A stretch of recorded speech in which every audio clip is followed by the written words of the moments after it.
You're listening to Head to Head, a Star Wars podcast. Two fans, two generations, all things Star Wars begins now. All right, well, hello, everybody. I'm Eric Vansel.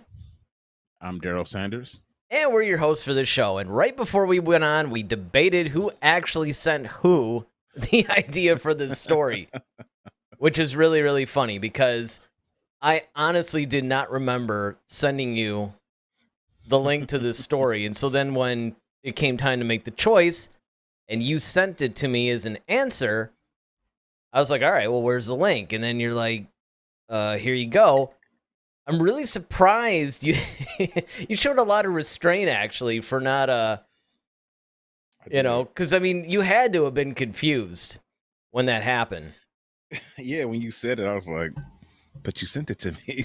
And I'm like, Yeah, all right. well, I mean, that's so, well, and see, this is a danger of when there's a bunch of stuff going on and we're just like, well, which Yeah. one do we do? Because when I We was send each scrolling, other so much stuff anyway. So we do send each other a lot of stuff. And then I remember during that particular thing, as you pointed out, Wednesday at 9:22, I'll never forget this. It's a day that will live in infamy. Basically, I saw that it was bunched with a bunch of other links that I sent as, hey, here's some possible topics, let's talk about this or whatever. What is so awesome about it is that you were just answering me, but because there was enough time in between, I just took that as, all right, well, I need the link. But nevertheless, we're basically talking about, yes, it's time to bring the audience into this. Pretty much, I mean, it's really kind of weird how when we titled this, because even though that's clearly, we got I think this one came from giantfreakingrobot.com, if I'm not mistaken. And this one was titled a little weird because even though I understand the context of this whole thing about Filoni is responding to the criticism of Star Wars fans, I don't know. You said you watched some of the video. I watched the whole thing. And, of course, I read the article, too. Oh, yeah, Did you do that? Okay. All right. Well, you did that at least. That's well, I can't criticize you too much. See, that's how this whole thing started. Because I was making jokes criticizing you for not doing homework on something you sent, and then you're like, no, you sent it. And then we went down that rabbit hole before the show. But so did you get the sense when you were reading this thing and watching maybe a little bit of it that he was responding to fan criticism? Or do you think he was just more or less explaining, hey, this is a direction we're taking Star Wars, and here's some examples? Because, I mean, don't get me wrong, you said a lot of really great things that we could definitely dig into, but I want to get your take on if you caught anything that was responding to criticism directly or even indirectly. Well, yeah. I mean, I think in a way, I mean, I think it's a little bit of both, but I think he can't. It's almost like they're a pair because it's, especially in this day and age with Star Wars being, a little bit split, between the fans. He's always got to answer for that because right now Star Wars hasn't made a completely cohesive outlook so far. You know what I mean? That there hasn't been a complete thing where fans are kind of like, okay, we get it, we're along for the ride. They haven't completely bought into it.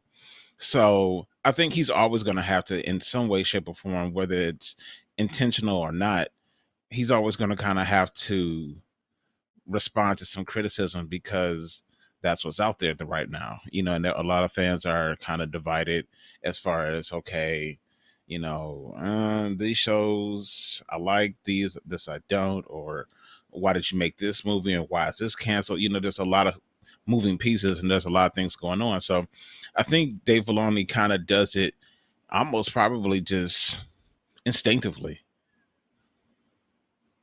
Well, okay. So the thing is, this interview seemed to have taken place, just from the context of it, at Star Wars Celebration. So it wasn't terribly long ago. I'm surprised it's actually making its rounds now. It was something that was done with Entertainment Weekly, and it was posted on Twitter. I don't know if it was something that was trending or something, but it's interesting to me that this actually popped up in our, in the more like the current news or whatever. I mean, sometimes they'll do that, where sometimes it's like hours old. Sometimes you'll see stuff in the feed that's days old, and then other times they might reach back a little bit. But it's interesting that this thing is trending now, and I think it might be trending simply because we're on the cusp of getting more shows or whatever. But it was with both Filoni and Favreau, but let me just read basically this one big chunk that was from, because we'll reference this article on giantfreakingrobot.com, that again, this is taken from an Entertainment Weekly interview at Star Wars Celebration, and it's basically regarding the whole future of Star Wars, what's going on. But I want to preface this. Well, you know what? I'll read this first, and then we'll get into it. So he basically says, we love seeing the development of all these series and how from the new show we're doing with John Watts, Skeleton Crew, and it goes on. But when you look at Andor and you look at Obi-Wan, you look at Mando, you look at Boba, they all do a different feeling, a different tone, and I think that's remarkable and really speaks to the serialized nature of Star Wars and how it can be a very flexible galaxy. I mean, it is a galaxy, so there's so many stories to tell that it's exciting, but I don't know yet. I'm waiting to see a little bit more as I put together what that tone becomes, because it's evolving right now. It's evolving. So that was from Dave Filoni, and that was from this interview. So right away, there's a couple of observations and points that I want to make. Of course, I want to get your feedback on this, you being the co-host of the show and all. And of course, look, I want you guys who are watching right now, to chat in what you guys are thinking along the way as we discuss this, because that's basically the way this show works. And if you like the way this show works, hit that subscribe button, hit the like button if you like what you see so far. Of course, we're going to ask at the end, so. But the thing is, one of the observations that I make is the fact that a lot of times things sit on the shoulders of Filoni only because he studied under Lucas and all that. But, he was relegated during the whole beginning of this Disney-acquired franchise to pretty much this one little compartment, which was animation. And even that wasn't done right away, because if you remember, when Disney bought Lucasfilm, essentially they shut down the Clone Wars right away. And I think Rebels was actually the first thing that Filoni did under the Disney banner. And then, of course, he went back and did Season 7 of the Clone Wars to properly end the series. But here's a guy that was pretty much relegated to the animation part of it. And it wasn't until these live-action Disney Plus shows came to be that he started to rise to more prominence along with Favreau and everything else. So the observation is, Disney and its little crew of directors kind of messed things up a little bit by not planning. And the films created this whole Star Wars fan toxicity that essentially Filoni, as a newly appointed creative director, and he's getting more involved and he's spearheading the live-action TV shows, he basically inherited this problem. It's kind of like it's falling on his shoulders, and I think that what he's trying to do is just say, look, here's what we're doing within this television universe. And this, which of course brings me into my second observation, then of course you can, comment on all this, but the second observation basically becomes, I'm now trying to not only fix some of the things that maybe went wrong with the films, but he mentions how this thing is evolving. So he has a plan, I think, season by season with each of these shows and maybe how they interact with each other. But yet he's allowing room for the story to sort of breathe and to grow organically instead of trying to come up with it all at once right away and then paint yourself into a corner like 10 years from now. Yeah, I think, you hit the nail right on the head. He inherited this problem. Dave Filoni, for the longest time, he was more on the animation side, as you aforementioned. And, that's kind of where his whole thing was. And he's been a great storyteller even in that. Right, we know. Oh yeah, Clone Wars was awesome, but like you said, that's partly George Lucas as well. But then, of course, he did Rebels on his own, and Rebels was super successful, and those told really great stories as well. So now that we have him in live action, with the beginning of the Mandalorian, and I could see why Disney kind of gave him a little bit of help with having Jon Favreau by his side. Favreau being a huge Star Wars fan himself, but also he's told a lot of great stories within the Marvel universe as well. right. He's kind of been producing and doing all that type of stuff in the live action scene, which that's new to Filoni. So Filoni needs to kind of have someone that's kind of a mentor as far as doing the live action type of stuff, right? Yeah, absolutely. So now Filoni is creative director now. That's kind of his new title, and rightly so. I think it's well deserved. Now Filoni is kind of like a president, in the sense of when you have an incoming president, a lot of times, the president is trying to fix the problems that the previous administration did, as well as create his own legacy on the opposite side. And so that's kind of where we find him. And he's been doing a great job within his own creation of filling in plot holes and gaps within his own thing. And that's brilliant to me, because he's basically saying like, okay, here's my thing that's really going to launch Star Wars in this new direction.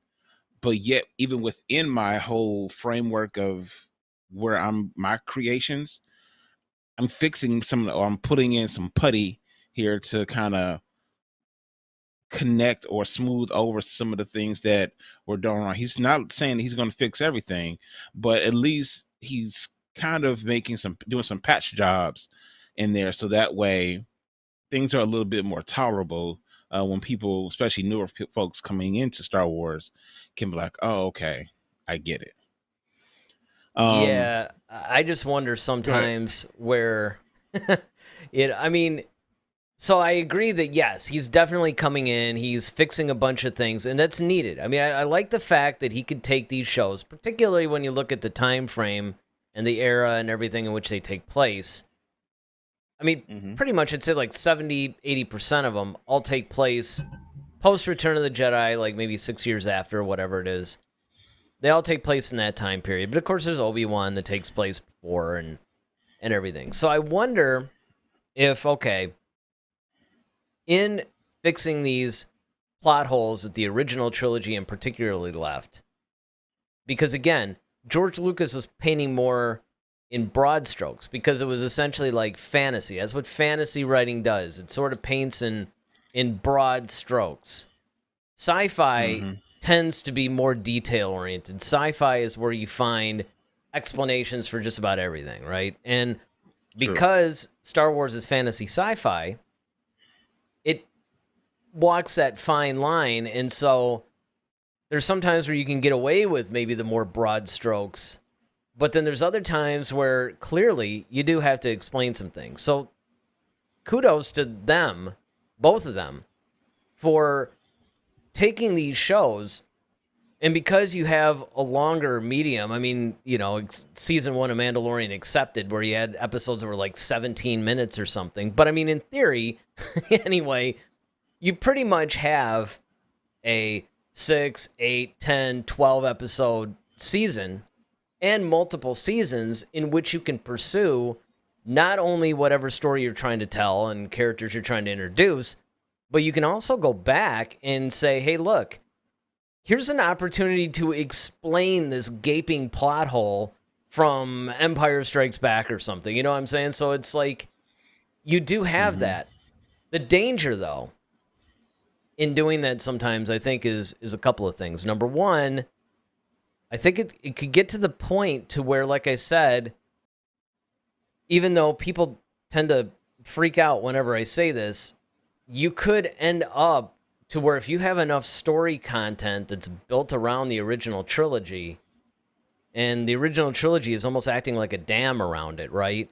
And it's blocking and it's preventing certain things, you almost have to reboot it and remake it.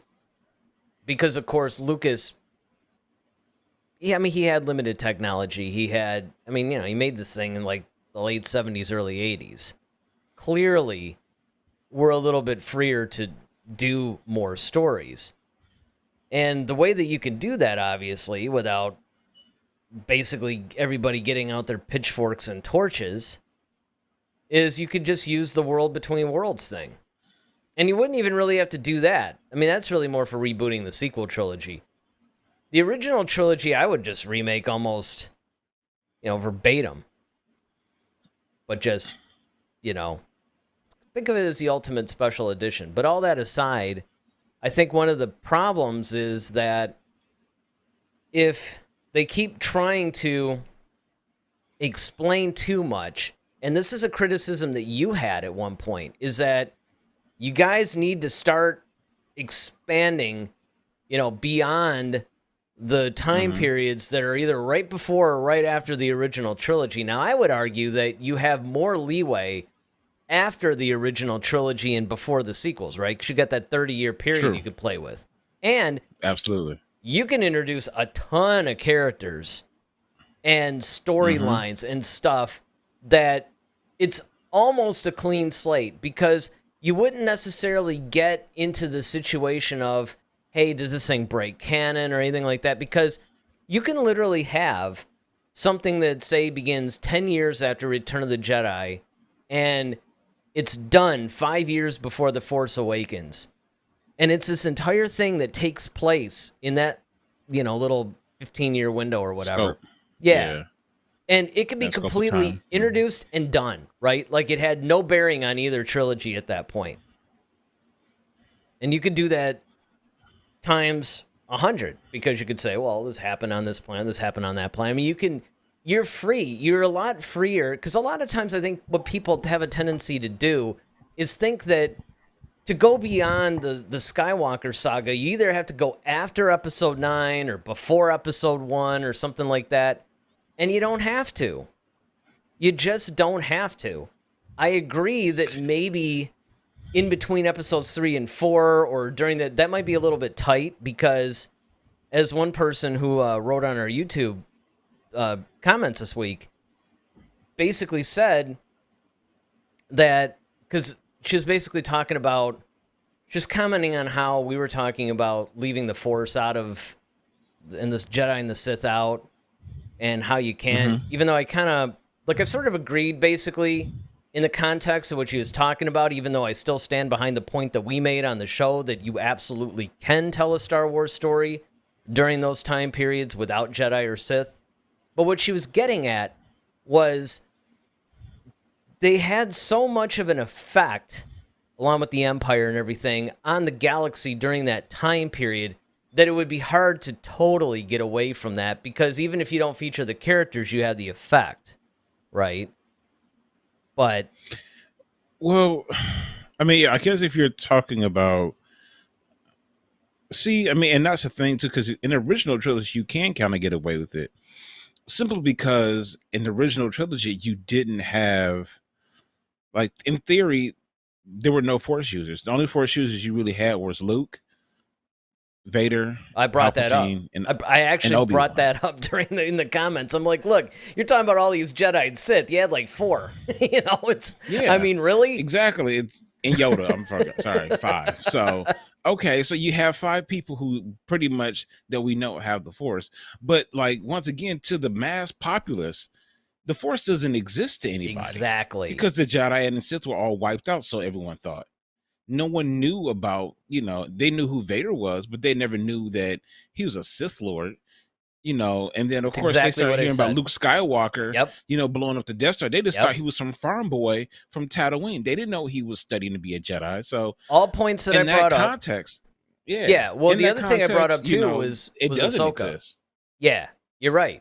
Absolutely correct. Because even Ahsoka, which I brought up too, because that was sort of like a, hey, let's shoehorn that back into the original trilogy, sort of. And it's like, look, okay, yeah, she was around too, but she wasn't using the Force because she wasn't even technically a Jedi at that point. Well, she would use the Force, but I mean, like, my thing Well, is, I mean, like, outwardly. like I said, there were different people. Well, yeah, I mean, even then, they would do it every now and again, just in certain situations, but they weren't, it's not like there was, people can go like, oh, you're a Jedi. Because at that point, like, that was Palpatine's whole plan. He wanted to erase the Jedi from history. Yep. He wanted basically to be a generation where people didn't even know about them. Exactly. And it happened, and it worked. And yes, so it did. That's what I'm saying. So that that whole, and then now, you know, there's like, oh, well, because that was evident by Han Solo's comment. Oh, there's no all powerful, you know, thing controlling my destiny. You know, it's like, look, there's a bunch of hokey tricks, and, you know, like, he laughed at it. Yeah, Because that's what made his episode 7 thing so hilarious. Nope, it's all true. Every bit of it. After all the stuff he's seen, he's like, nope, Jedi, Sith, it's all true. It's all 100%. That still kills me to this day, man. That is still, to me, one of the funniest, maybe unintentionally. Well, to add to that is his other famous lines, like, that's not how the Force works. Oh man, like, he's a guy who didn't believe in the Force, and now he's trying to tell some kid how it works. It's like, that's not how it works, dude. You can't just do, man. You know, it's like now all of a sudden he's the expert on it. Yes, and I loved every second of that. I thought that was one of the things that they actually did right. I mean, episode 7 actually was. I mean, other than I mean, that one was pretty cool, but I mean, they knocked it out of the park with a lot of the Han Solo stuff, because yes, it was so funny. And here's this guy who used to think it was a bunch of crap and, you know, whatever, to not only believing it, but now he's telling other people, like, yeah, that's not how the Force works. And he's doing it in that very Han Solo type of way, you know, where he could say, like, that's not how the Force works. But yeah, I mean, in theory, like I said, you can tell stories. I mean, look at Rogue One. I mean, Rogue One was pretty much exempt from the Force, except for the few times you saw Vader. Well, so, even then, though, right? I mean, it's really, how many scenes was Vader in? Because he was 2. Was it 2 or was it 3? Well, it was 2. Was the first one was when he went to meet when Krennic went to go meet with him in his castle. Okay, so he choked him out on that. So that was a Force use. And then the second one would be the lightsaber thing. The lightsaber duel. Yeah, when he's wrecking Chop. Not duel, but yeah. The one-sided. Yeah, exactly. Well, so, much a duel, but more like an assault. A little bit more, yeah, like assault, massacre, potato. But I mean, the thing that's funny about it, though, is that you can make the argument that, okay, he's like lifting people up to the ceiling through telekinesis, and because you can't even really count lightsaber stuff because that's a weapon. Now, granted, the Force is controlling the actions or whatnot, but they don't know that. All they know is some dude's like just going psycho with like this laser sword, right? But yes, when he's using telekinesis to choke people out, I mean, the Rebels really got it handed to them at the end of Rogue One. But you're right, though. By and large, it's pretty much Force-free. I mean, sure, you have Chirrut Îmwe, which is, he's kind of like the stand-in, you know, for a Jedi in a way. I mean, and it's funny because he's almost like an acolyte or something of the Jedi. But yeah, and no one can really say that he even used the Force. It was more so like the Force was just aiding him. Yeah, the Force just aiding him, and because it was his destiny, and that was to do what needed to be done in that moment. Right. So, but you can make the argument that is a Force included in the thing. But again, it's not an outright thing. It's not like anybody outside would be like, oh, hey, he's using the Force. They'd be like, wow, this dude's insane. He's walking across, how he got really lucky, you know? But yeah, so I agree that yes. And that was what I was saying to the person that made the comment, was that, okay, I I understand the nature of the comment, and I agree with like the overall theme that knowingly or unknowingly, the Jedi and the Sith, the Force, is pretty much affecting everything because Palpatine clouded the light side, and that was what allowed him to get into power. And so a lot of the oppression that the Empire and everything that he had was a direct result of the dark side of the Force basically aiding these people. But, and that's what I pointed out, nobody knew that. And so you can make endless stories, even during the original trilogy, and you know, like if you want to go in between like 4 and 5 and stuff like that, that might be a little extreme, although they are doing it in the comic books. But you could actually do that. And I think that was something that Filoni was pretty much alluding to during this interview. You know, he was basically talking about, look, there's some themes and some overall basic storylines, I guess, plot points or whatever, that he's going to explore within all these series, and they're all going to take like a different chunk. I don't know. What did you get out of it? Yeah, I mean, I think I'm going to look it up. I'm going to look up the rest of this thing. Yeah, Star Wars has always been about themes, and, you know, whether it's borrowing from the Bible or, you know, Western, you know, I mean, Eastern philosophy or something, excuse me, something, or just even basic fairy tale storytelling. You know, they're always borrowing those types of themes. So, I mean, I think that as long as it's evolving and you're taking those themes and you are adding to the framework of it while keeping the theme intact, you know, and that's the thing. It's like keeping, and that's what like evolution is. It's almost like you take somebody like a basketball player, let's say LeBron James. All right. Okay. When he first comes into the NBA, he's like this. He's fresh out of high school. Yeah, he's ripping up and down the court. He's dunking on everybody. And he still does that now at like 38 years old. But his game has evolved where he plays better defense. He's developed a better shot. So he doesn't have to rely solely on those things. He has multiple aspects to his game where it advances not just him as a player, but also his team. And so whether it's, you know, learning how to be a better leader, passing the ball more, all that stuff, he's evolved as a player. And that's what Star Wars needs to do, is you can't rely solely on the original trilogy or rely solely on just driving to the basket and dunking the ball. It's like, that's not going to always win you the championship. It's good. And now he's learned how to place them properly. He knows when and when not to do certain things because of evolution and of experience. And that's another thing. It's like, you know, having the experience of the failures, kind of like Yoda said, you know, Star Wars has had some failures, but those are failures that you can truly learn from.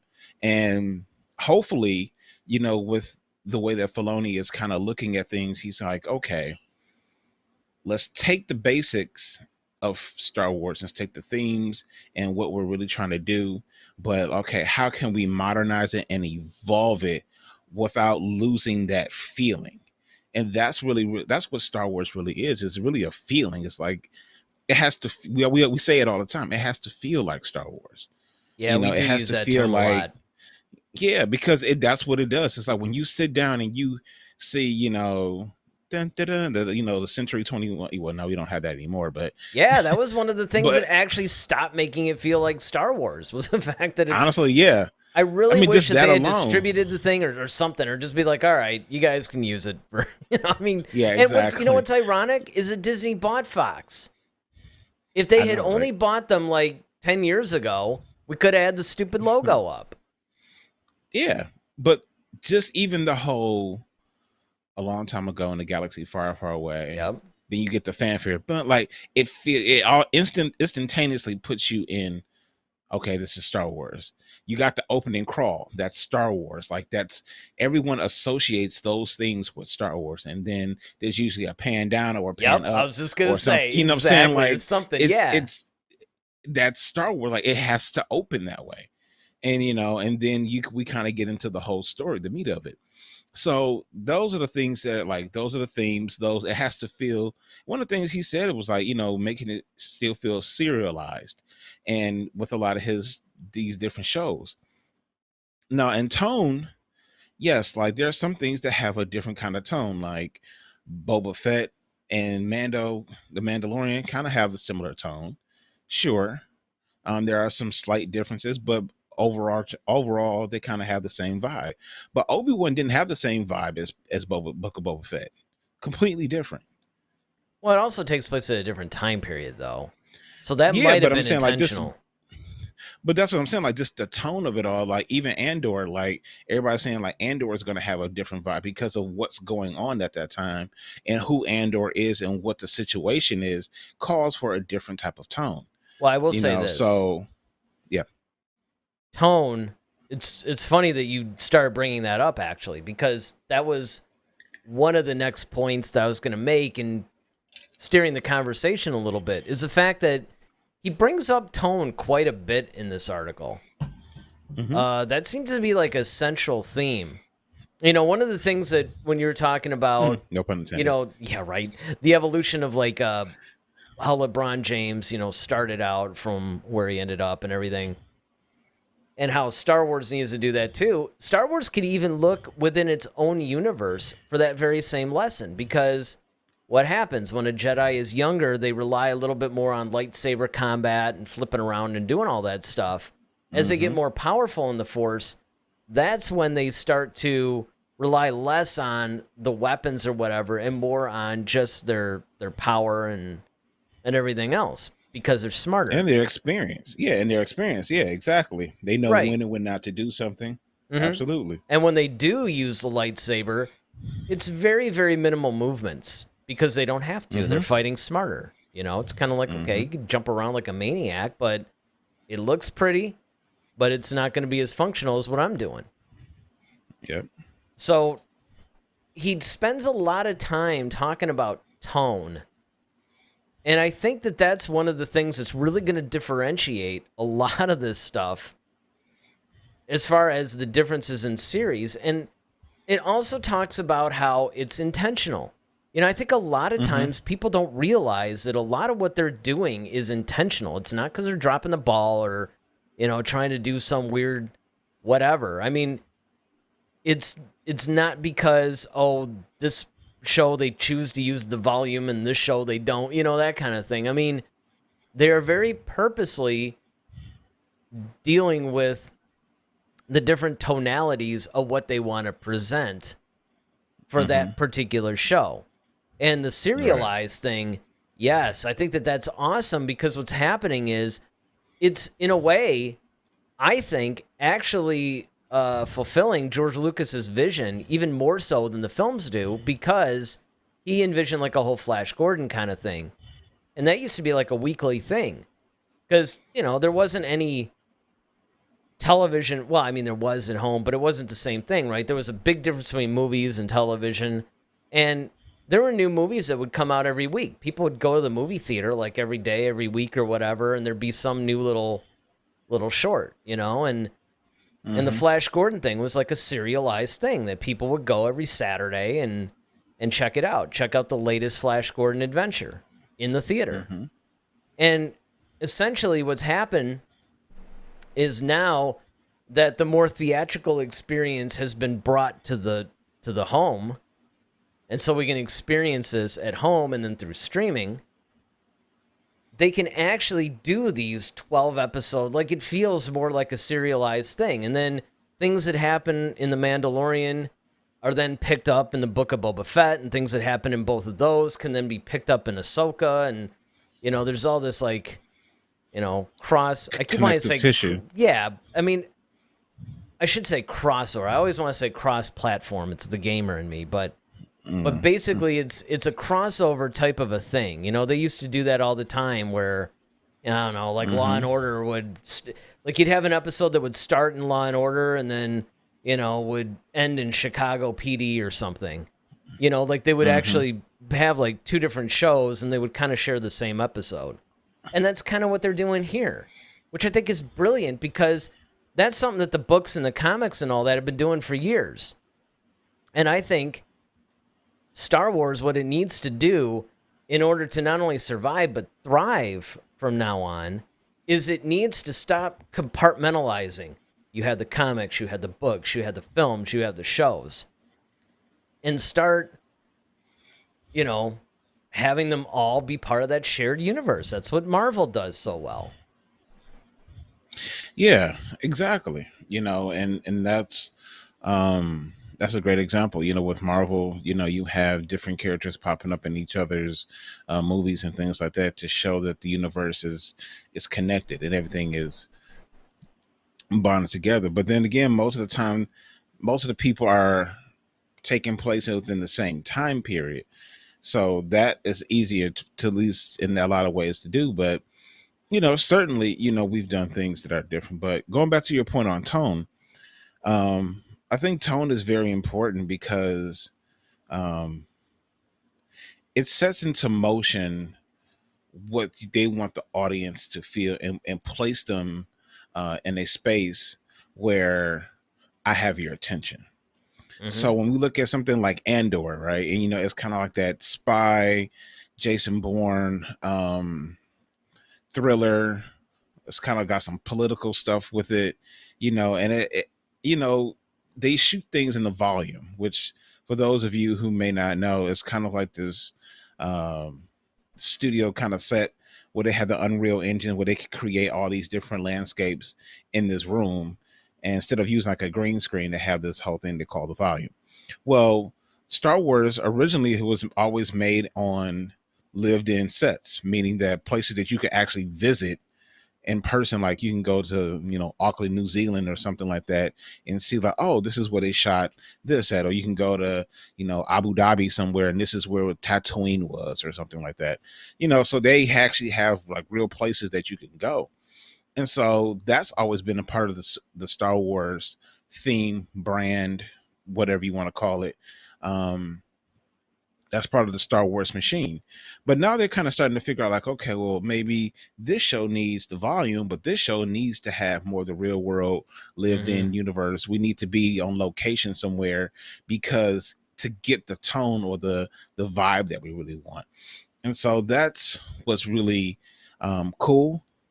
I mean, of course, we would love to see all the places like, because there is something different when it actually is shot on location.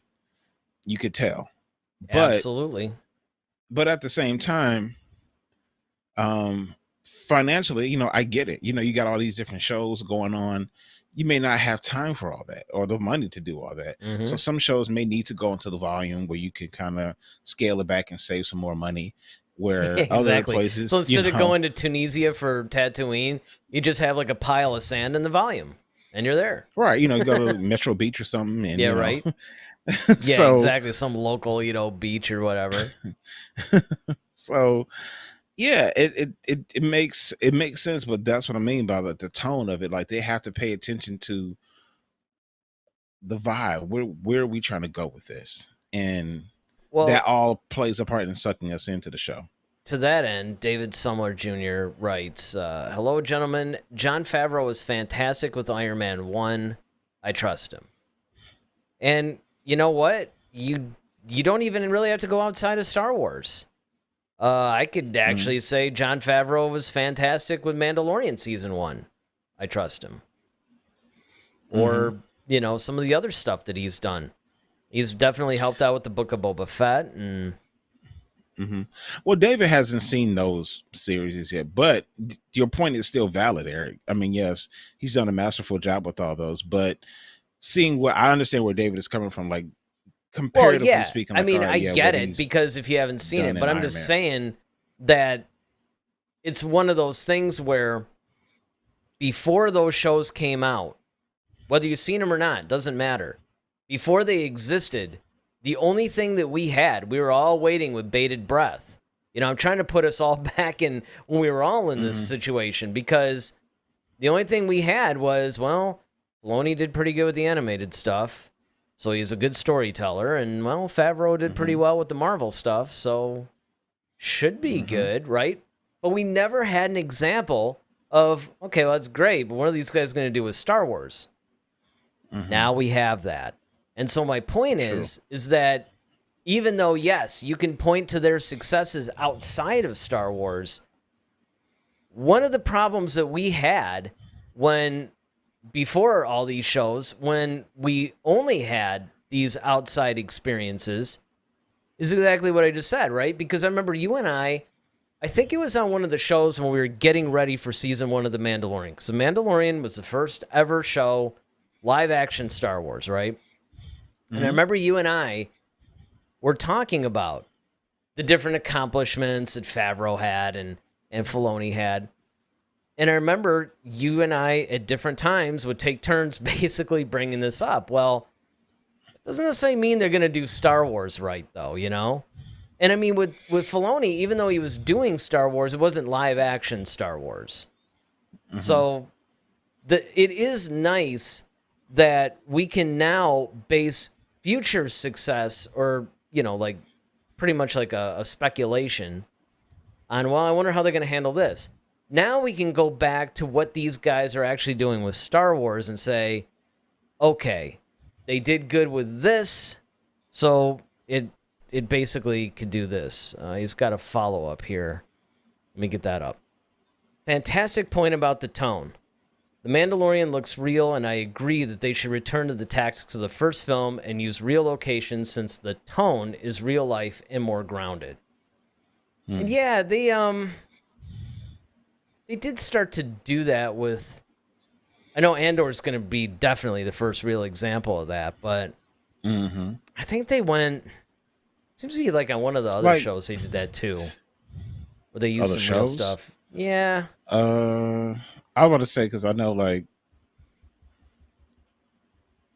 episode 7, no, I'm sorry, 8 was definitely you're location right. driven. Well, and so is 7. Well, it's 7 too. 7 too, yeah. 7 too.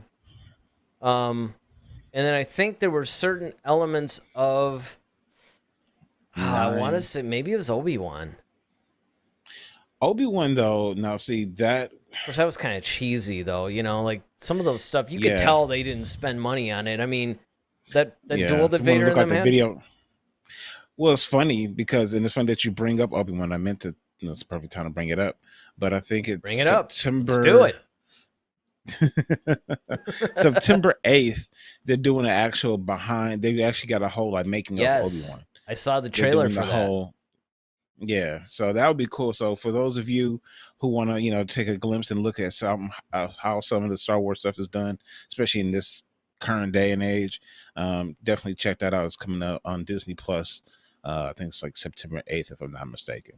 Well, that's good, because actually I didn't even know the date, right? I just saw the thing pop up, and at first I thought, this is another like fan-made thing that they're trying to show like what season 2 of Obi-Wan might look like. But then I saw that it was official and it was on Star Wars, and I'm like, ooh, what's this? And so I clicked on it, and yeah, then I started watching some of the trailer for this particular thing, but of course I wanted to get back here and actually do the show tonight, so I didn't really have time to investigate, like, oh, when's this thing, you know, going to pop up or whatever. So September 8th is when it's supposed to premiere. That's the deal. I'm looking it up right now just to make sure, you know. Yeah, I don't want to give out the wrong information. And the comments be full of, but you said... Right. I mean, that sounds about right. Because Andor comes out at the end of September, I think, like the 23rd or something.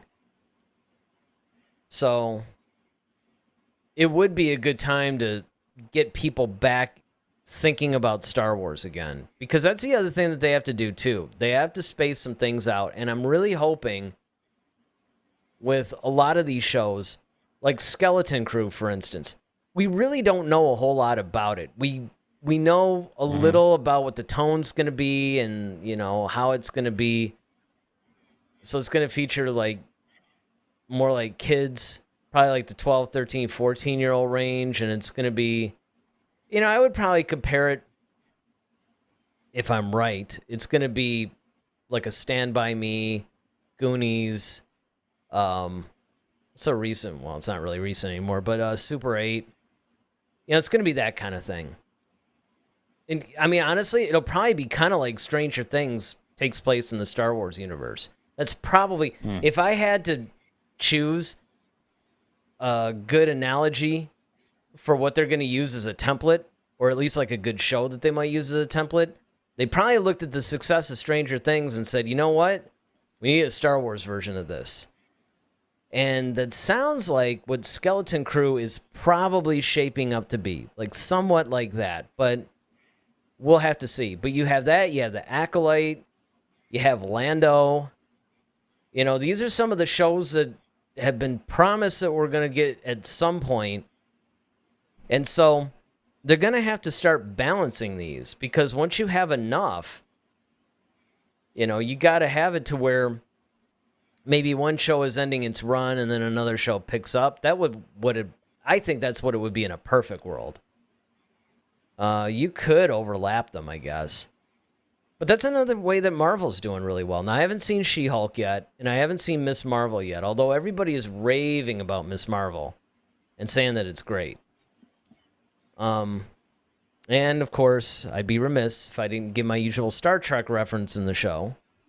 But the Star Trek shows, I think, do a pretty good job, too. You know, you have Discovery, Picard, Lower Decks, Strange New Worlds. And they're basically kind of premiering in such a way that there's always some new Star Trek content. And I think that that's where they have to get to with Star Wars, is that you don't really have too long to wait until you get the next Star Wars show. But, I mean, we'll see. Still no luck, huh? September 8th. Yep. Oh, it is September 8th? All right. Yep. But, I mean, it's just one of those things where I think that if they really want to do this right, then they really have to, I can understand keeping it organic and not necessarily wanting it to, you know, you don't want to really trap yourself into some sort of a concept, storyline, whatever. But if you plan it out season by season, and I don't just mean with one show. So we're going to go into season 3 of The Mandalorian, season 2 of the Book of Boba Fett, season 1 of Ahsoka. What I'm hoping that they're doing is they're taking wherever the show is at, whatever the current season that's shooting of each of those shows, they should be figuring out the big overarching story arc for that's going to happen. And I honestly think the way they can sort of do the Marvel phase thing is they can make it to where you have a big story arc that covers all the shows, that takes place over a set amount of seasons. Maybe it's 2, maybe it's 3. And then it wraps up, and then maybe start another one. Or maybe you make a film that sort of ties it all together. And then maybe season 5 of The Mandalorian starts a new arc. Yeah, that's a good possibility. I mean, or they could just keep it all, you know, just on the series side and just, you know, keep doing what they've been doing. I mean, either way. Well, I mean, they're going to have to tie it up because, so Thrawn is kind of over this whole thing. And I'm not saying that they can't continue on forever with all the characters they have now. I'm just saying whatever the main plot line is, it's carrying across not the individual shows, but the one that's basically overarching the whole thing. Arching. Oh, okay. I see what you're saying. See so what yeah, I'm then saying? to that point, to that point, yes, I would agree. Then they so, have to let's just say wrap up if at some point. Yeah, if Thrawn is supposed to be taking over in the film world, like, but he's being introduced in Ahsoka, then yeah, I get what you're saying. David follows up. It wouldn't be inappropriate to ask, do you trust Disney? Lately, their philosophy and impetus of film has progressed, pun intended. Yeah, I mean, do I trust Disney? No. Do I completely trust Lucasfilm? Not really, but I do trust Filoni. And I do trust Favreau. And you know what else I trust? The Star Wars fans being very vocal when they don't like something. So if they do anything that starts to bring in And they kind of already did this, in the sequel trilogy. They tried to do some of the SJW, bringing in some current social topics or whatever, and the fans are just like, you know what, keep that out of Star Wars. It doesn't belong in Star Wars. Yeah, we don't need the social justice political stuff that's Right. going, because it dates, number one, it dates the 100%. Everything, and then it makes everything kind of like, all right, people come to see these movies to get away from that crap. That's the thing. It's like we're inundated with that on so many other TV shows, whether it's Law and Order and Chicago PD, Fire, Med, and everything else. You know what I mean? Like, okay, we want to go to the movies and forget about that. We don't want to think about, what's going on in the world right now. That's why we're at the movies. Well, not only that, because that's huge, right? But I think the other thing you have to look at what Star Wars is. I mean, yeah. Basically, Lucas took the writings of Joseph Campbell. He took the basic hero's journey. He took all these timeless stories and storytelling techniques, and he combined them with sci-fi. Put like the sci-fi coat of paint on it, and spit out Star Wars. And it's because of that. It's because of the timelessness. The very basic hero's journey, the basic, it's not too specific to a particular time, because a lot of people that would disagree with what we're saying would be like, well, wait a second now. I mean, there's a lot of things in the beginning that kind of was allegory for the Vietnam War or something, like the Ewok battle against the stormtroopers. But yeah. The thing is, it wasn't really about the Vietnam War. Was just the latest example at that time of that whole thing. You can go back in time. I mean, one of the most timeless elements is technology versus a primitive type of a thing, right? Progress versus pretty much tradition. So, and fascism. I mean, just look into history. There's many, many examples of that. It's another timeless thing. It's not specific. Right. David's got another one. He says, Lucas discussed using subject matter that transcends time. Exactly. It transcends time. And the problem is that if you start trying to force things into it, don't shoehorn a bunch of feminist stuff. Don't shoehorn a bunch of, social political stuff. Don't shoehorn in a bunch of, like, oh, we're gonna make this person, LGBTQ plus and all. Like, listen, there's enough other TV shows, God knows, and movies that are doing that. When people come to see Star Wars, like you said, Eric, it's a timeless thing. It's like, I want to see things that, like, and that's what makes it so timeless, is because everybody can relate to it. It's kind of like Michael Jackson said, he make music that whether you're 8 or 80, you love it. And guess what? It's kids today who say Michael Jackson's their favorite artist, and they've never even seen the man. I mean, not like how we did. So it's like, it's timeless music. It's timeless things that, that people can really truly just relate to and just kind of just relax. And for 2 hours, or in the case of Rise of Skywalker, 3 hours, you kind of forget about the world for a minute, and you're in a galaxy far, far away from this crap, and you're just, what are they doing? And that's essentially what Star Wars is. And yeah, they're trying to bring it in. The gates of, the woke culture is crashing against the gates of Star Wars, trying to get it in there. Caused me to drink. But I mean, and everybody forgets, in this whole thing, it's like there was something about people are wanting to know the sexuality of Obi-Wan. It's like, yeah, that was a thing. You saw that? And it's kind of like, okay, they're trying to make him bisexual now. Yeah, or something like that. They did that with Lando already. Well, they kind of made him pansexual, actually. But the thing is, here's what everybody forgets, right? It was made for kids. Star Wars is essentially made for kids. We don't need to explore Yeah. like all this stuff, because number one, it doesn't even matter. It doesn't really have a bearing on the story or anything like that. Mm-hmm. But Who cares? first and foremost, it's made for kids. Now, granted, I mean, I will say, that said, I do like some of the adult themes that are explored in, say, the Book of Boba Fett and things like. I mean, there are definitely some things that are where maybe the violence is upped a little bit or something like that, to where it's not so Ewok-y, I guess. See, because originally, remember, they were supposed to be Wookiees. Yeah. But they, Lucas thought, well, that might be a little too, because we all know about Wookiees. Yeah. David says, yes, Michael made music for 8-year-olds, LOL.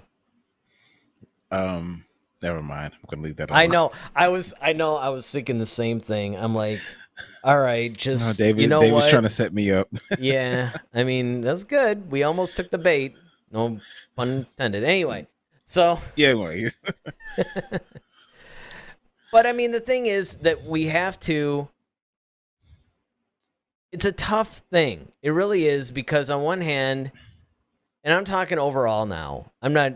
The SJW stuff should never enter Star Wars. But as far as taking it beyond, like you said, just the original trilogy, I think that this is where we need to kind of leave this thing, right? Is that beyond the original trilogy, the challenge is you want to expand it away from the Skywalker saga, but at the same time, you need to retain the elements that make it Star Wars and make it feel Star Wars-y. Mm-hmm. Right? So in other words, maybe you talk about another.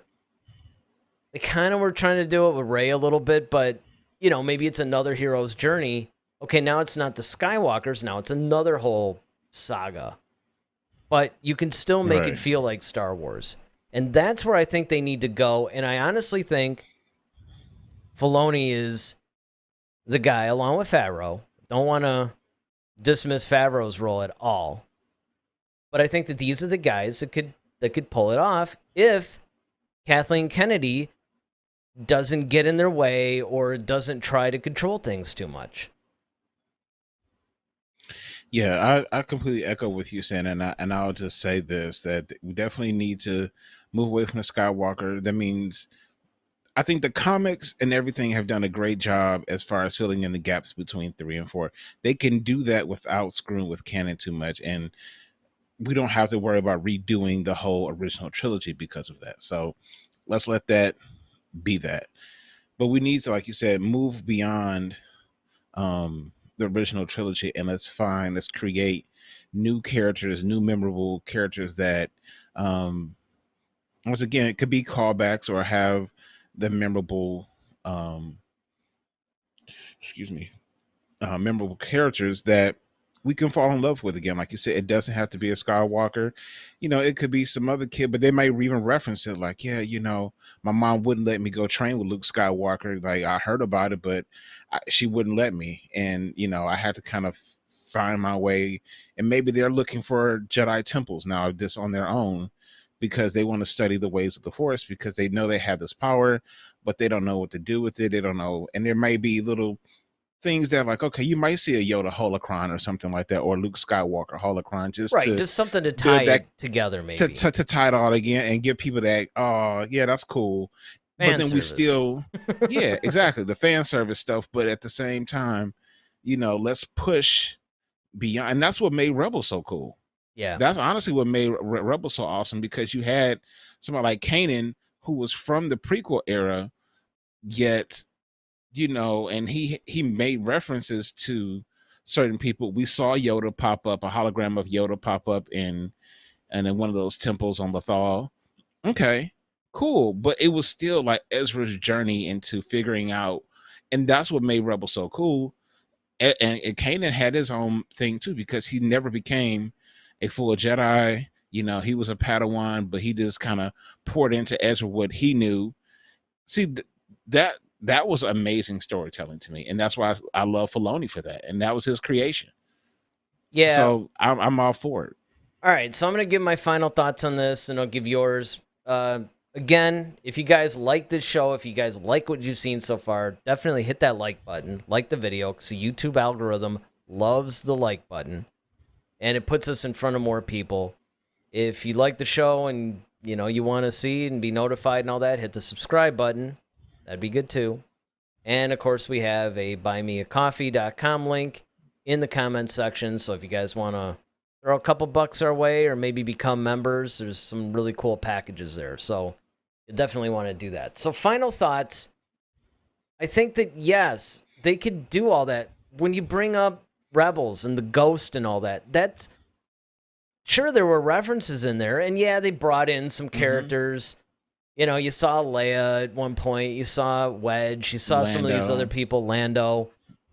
But it wasn't reliant on them. And honestly, if those characters never appeared in the show, it would have stood on its own. And these are completely new characters. And it was actually taking place in between episodes 3 and 4, which is really that dangerous time period, to focus on stuff. But the comic books, you mentioned the comic books. The comic books are doing really, really well by continuing Kira and Crimson Dawn's story. Now, they're kind of weaving that in between Empire Strikes Back and Return of the Jedi, which is not, it's like a year period or something. And yet, if you read those, even if you just read about them, the stories are incredible. Just incredible. What they've been able to do and expand beyond. And now, of course, those particular comics are really rooted within the Skywalker saga. I mean, you got Darth Vader, you got, Leia, you got all these people. But the point is, not only are they able to give us creative stories within the Skywalker saga, but they can also give us a lot of stories that are beyond the Skywalker saga. So, yeah, I think that, Filoni brought up some really good points. And I think that if fans are really listening to what he says and just willing to give it a chance and don't, the first episode of some new series, don't just pounce on it right away with all your hate and vitriol and toxicity. Give it a shot. I mean, let it see how it breathes within the rest of the saga. I mean, at the very least, at least give it half the season before you start dogging it out, I mean, it's people. Yeah. Just, a little less dark side, a little bit more light side is all I'm saying, Give it a shot. Yeah. And by the way, I don't mean if it sucks, like, look, when we did the Book of Boba Fett review, we tore into a lot of episodes of that show. We're not apologizing for anything or anyone. Yeah, I mean, I completely echo what you're saying, and Echo Base standing by. I think that, fans need to definitely give it a shot, and we need to see where it goes. And this is a process. Yes, it's taking something that, okay, yes, it's very beloved. And of course, people are ready to see more cool adventures and, go on this journey. But you kind of have to have time to build it because, as I've always often say, the original came from the mind of one man. You had the original trilogy and the prequel trilogy, all of them all out of the mind of George Lucas. So those are his stories, and that he chose that way to tell them. Well, now we're going into a different direction, barring the sequel trilogy. And now we're trying to reestablish a new order, if you will, and trying to kind of like rightly divide this thing. And so it's going to take time, but it also takes time, vision, and patience.